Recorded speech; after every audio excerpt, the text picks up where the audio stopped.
In the quiet, fog-laced streets of 18th century Königsberg, a man walked the same path every day, so punctual that neighbors set their clocks by him. But behind this unassuming routine lay a mind that would shatter the foundations of philosophy itself. This was Immanuel Kant, a thinker who dared to ask, what can we truly know? And in answering, he changed the course of human understanding forever. Born in 1724 in Prussia, Kant's world was one of strict discipline and humble beginnings. His father, a harness maker, and his mother, a devout pietist, instilled in him an unshakable work ethic and a deep curiosity about morality and faith. But young Immanuel was not destined for the family trade. His brilliance was undeniable. At just 16, he entered the University of Königsberg, where the seeds of his revolutionary ideas were planted. Yet, this was no overnight genius. For years, Kant labored as a private tutor, his mind simmering with questions that ancient and modern philosophers had failed to answer. He devoured Newton's physics, Rousseau's ideas on freedom, and Hume's skepticism, each one a puzzle piece in what would become his grand philosophical system. Then came the earthquake. The Scottish philosopher David Hume's writings struck Kant like a lightning bolt. Hume had argued that human knowledge was merely a bundle of habits, no certainty, no true causation, just patterns we assume. For Kant, this was unacceptable. If Hume was right, then science, morality, even reality itself was built on sand. Kant later wrote, "Hume awoke me from my dogmatic slumber." And so, the stage was set for a revolution. But Kant's answer wouldn't be a rejection of reason, it would be its salvation. He would prove that while our knowledge begins with experience, it is not limited by it. The mind, he argued, is not a blank slate. It is an active architect of reality. 12 years of silence, 12 years of wrestling with the deepest questions a mind can confront. Then, in 1781, Immanuel Kant unleashed a book so revolutionary,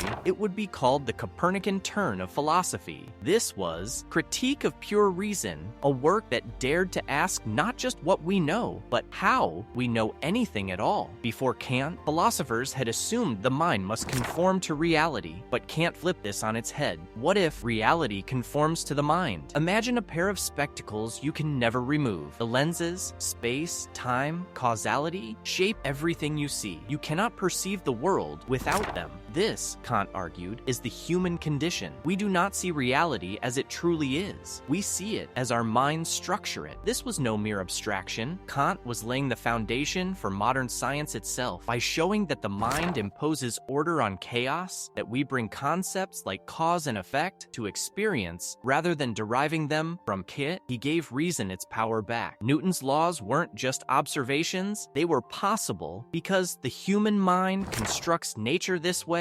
But Kant's genius was in knowing where to stop. For centuries, metaphysicians had tried to prove the existence of God, the soul, the infinite, using pure logic. Kant called this the dialectical illusion. Reason, he warned, is like a dove soaring into thin air, imagining it could fly faster if only the atmosphere weren't holding it back. But without that resistance, without the limits of experience, thought collapses into paradox. We cannot know the thing in itself, the reality, as it exists beyond our perception. But here, Kant found something astonishing. This very limitation frees us. If science can't touch God or morality, then faith and ethics aren't at the mercy of changing empirical discoveries. They belong to a different realm, the realm of practical reason. And this would change everything. It was not enough to redefine how we understand the world. For Immanuel Kant, the true crisis of human existence lay deeper, not in what we know, but in how we act. And in the quiet torment of this question, he would hear an answer so absolute, so unshakable, that it would echo across centuries. The categorical imperative, the moral law written not by kings or gods, but by reason itself. Imagine a world where every lie, every broken promise, every act of cruelty was not just your choice, but the fabric of reality itself. Could you will it? Kant's answer was brutal in its clarity. Morality is not about consequences. consequences, emotions, or divine wrath. It is about principle, the cold, luminous logic of what must be if reason is to mean anything at all. This was Kant's gauntlet thrown at the feet of humanity. Not, what if I get caught? Not, what feels right? But, could the world survive if everyone did this? No philosopher before him had dared to make duty so merciless, or so free. Because if morality comes from within, then no priest, no ruler, no tradition can claim authority over it. You are legislator of your own moral law. And here, Kant unveiled his most radical idea. True freedom is not the right to do what you want. It is the ability to do what you ought. A wolf obeying its hunger is not free. A man obeying reason, despite his hunger, his fear, his very nature, that is freedom. This was no dry academic theory. It was a war cry for human dignity. Yet Kant knew the cost. His ethics demanded perfection in a world of flawed beings. To never lie, not even to a murderer at your door. To never treat a person as a means to an end. This was not a system for saints. It was a mirror held up to the human condition, and the reflection was agonizing. At the height of his fame, Immanuel Kant faced an ultimatum: silence or exile. The Prussian king, Friedrich Wilhelm II, had declared war on Enlightenment itself, and now, the philosopher who had spent his life defending reason was ordered to never write of religion again. For the man who preached moral courage, this was not just a test of principle, it was a sentence of living death. Kant's response would become legend. Publicly, he obeyed. As your majesty's loyal subject, I shall refrain. But in private, he seethed with defiance. He waited, not for forgiveness, but for the inevitable. The king was mortal. And when death came for Friedrich Wilhelm just years later, Kant declared his oath null. With cold precision, he published The Conflict of the Faculties, dismantling state control of thought. The message was clear. Truth has no expiration date, but time was the one enemy even Kant could not outwit. His body, once regimented by iron routine, now betrayed him. The walks grew shorter, the lectures ceased. The mind that had mapped the limits of human understanding now struggled to recall his servant's name. In his final years, Kant grappled with a question that threatened his life's work. If reason shapes reality, what happens when reason fades? Visitors reported a haunting scene, the great philosopher weeping over his own lost thoughts. Yet even in decay, he found a terrible lesson. The man who had reduced morality to pure logic now embodied its opposite, human fragility. And here, the architect of absolute duty received an unexpected grace. His students, his friends, even his rivals kept vigil. They fed him, they read to him, they treated him in his helplessness, not as a means to an end, but as an end in himself. The categorical imperative lived for him when he could no longer live it. On February 12, 1804, Immanuel Kant died murmuring, "Es ist gut, it is good," the words of a man who had seen to the edge of reason and found it enough. He died in obscurity, his grave lost beneath the snows of Königsberg. And yet, Immanuel Kant never left us. His bones turned to dust, but his ideas became the skeleton of the modern world. Today, we breathe his philosophy in the air of every courtroom, every protest, every time we dare to say, this is not just wrong, it is unthinkable. Kant's fingerprints are everywhere. His categorical imperative became the DNA of human rights, the belief that people are ends in themselves, not tools for power. When the Nuremberg judges condemned Nazis with, "You should have refused," they channeled Kant. When democracies enshrine dignity over dogma, they walk his path. Even the Universal Declaration of Human Rights echoes his most radical premise. Morality is not cultural, it is universal. And his political vision, a League of Nations bound not by force, but by reason. A cosmopolitan order where wars become crimes, not inevitabilities. Naive? Perhaps. Yet today, his perpetual peace sits on the desks of diplomats from The Hague to New York, not as prophecy, but as proof that ideas outlive empires. But Kant's legacy is not a monument, it is a challenge. If morality is universal, why do genocides still happen? If reason shapes reality, why do lies spread faster than truth? The 21st century tests his ideals like no other, and the cracks show. Yet this was his final lesson. Philosophy is not about answers, it's about the courage to keep asking.